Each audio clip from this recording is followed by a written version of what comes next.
Horror कहानियां थी। मौत का मेकअप पार्ट 2। ये क्या कह रहे हो तुम? और कैसे जला तुम्हारा चेहरा? बताओ मुझे। नहीं नहीं, गलती हो गई मुझसे बहुत बड़ी गलती हो गई। नहीं नहीं नहीं, गलती हो गई। अब वो किसी को नहीं छोड़ेगी, अब वो किसी को नहीं छोड़ेगी। साफ साफ बताओ मुझे, आखिर बात क्या है? और तुम इस तरह चिल्ला क्यों रहे हो? क्या हुआ है तुम्हारे साथ? नताशा मैडम, आपसे पहले मैं फेमस मॉडल अलीशा का मैनेजर था। मैंने अलीशा के मेकअप बॉक्स और मेकअप प्रोडक्ट में एसिड मिला दिया था, जिसकी वजह से उसका चेहरा खराब हो गया था।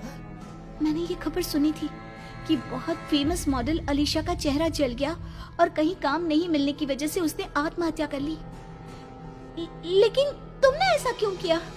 और उस सब का आज तुम्हारे इस जले चेहरे से क्या लेना देना? मुझसे बहुत बड़ी गलती हो गई। मुझे उसकी बात नहीं माननी चाहिए थी। और तभी अचानक नताशा का मेकअप रूम अजीबोगरीब आवाजों से गूंजने लगा और मैनेजर का शरीर और उसके अंग धीरे धीरे गलकर नीचे गिरने लगे। ये सब क्या हो रहा है? आखिर कौन हो तुम? और तुम्हारा शरीर क्या हो रहा है तुम्हें? इतने में वहां किसी लड़की की जोर जोर से चीखने की आवाज सुनाई देने लगती है। नताशा घबराकर अपने दोनों कानों पर हाथ रख लेती है। डर की वजह से उसके पसीने छूटने लगते हैं और घबराहट होने लगती है। बस करो। कौन हो तुम? कौन हो? जाओ यहाँ से, मुझे छोड़ दो। धीरे धीरे मैनेजर का शरीर पूरी तरह गलकर जमीन में समा जाता है और वहां पर एक बेहद खतरनाक दिखने वाली लड़की नताशा की आंखों के सामने आकर खड़ी हो जाती है।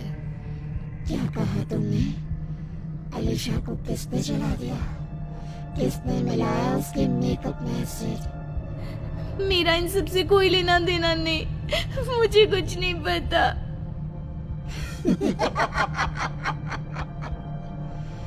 लेकिन अब जो हालत तुम्हारे इस मैनेजर की हुई है, वही तुम्हारी भी होगी।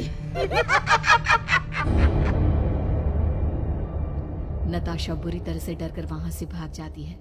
उसे अपने साथ हुई घटना और उसकी वजह कुछ समझ में नहीं आता। अगले दिन वो शहर छोड़कर जाने का प्लान बनाती है और जैसे ही अपनी कार लेकर शहर के बाहरी हिस्से में पहुंचती है तो देखती है कि उसकी कार एक घने जंगल में पहुंच चुकी है। ये क्या? मैं तो अभी शहर से थोड़ा आगे आई थी।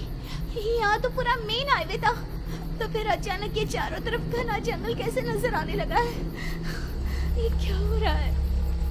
नताशा कार को साइड में रोककर जैसे ही नीचे उतरती है, वही लड़की उसके सामने आकर खड़ी हो जाती है। क्या चाहिए तुम्हें? क्या चाहती हो तुम? तुम्हारी मौत। मैं तुम्हारी मौत चाहती हूँ। लेकिन मैंने आखिर तुम्हारा क्या बिगाड़ा है? इतने में वो नताशा को जोर से हवा में उछाल देती है। नताशा जोर जोर से चीखने लगती है और अलीशा जोर जोर से हंसने लगती है।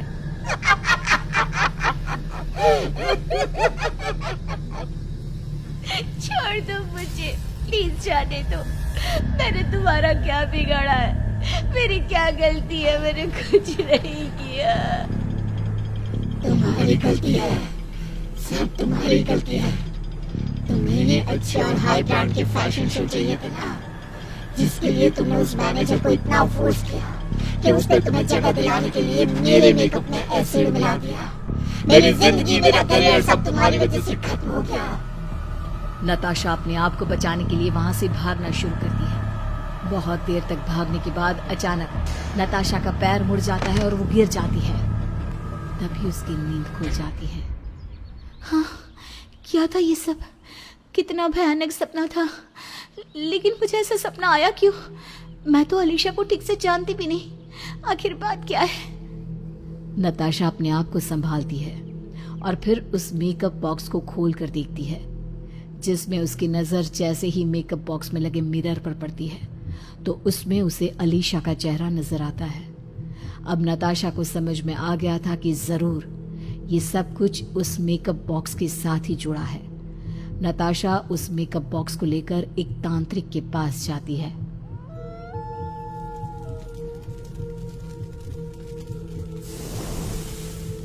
तांत्रिक महाराज, जब से ये मेकअप बॉक्स मेरे घर में आया है, मेरे साथ अजीब अजीब चीजें हो रही हैं।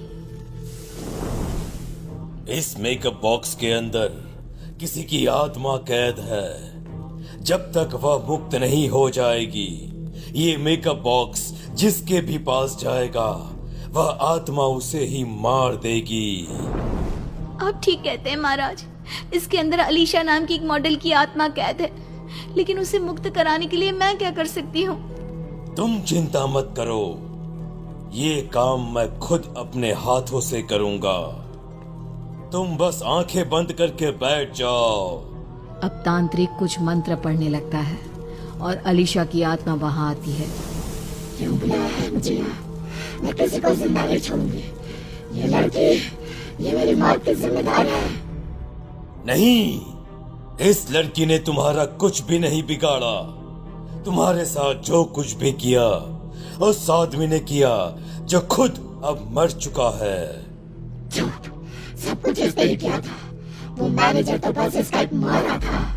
नताशा, क्या ये सच बोल रही है? नहीं महाराज, मैंने कुछ भी नहीं किया। तभी उसी जगह पर बर्फ जैसी ठंडक होने लगती है।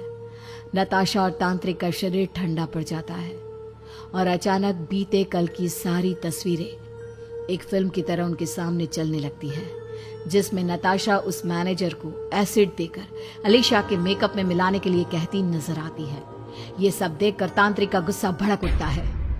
लड़की, तूने मुझसे झूठ बोला। तू कातिल है। तूने एक मासूम लड़की की जान ली है।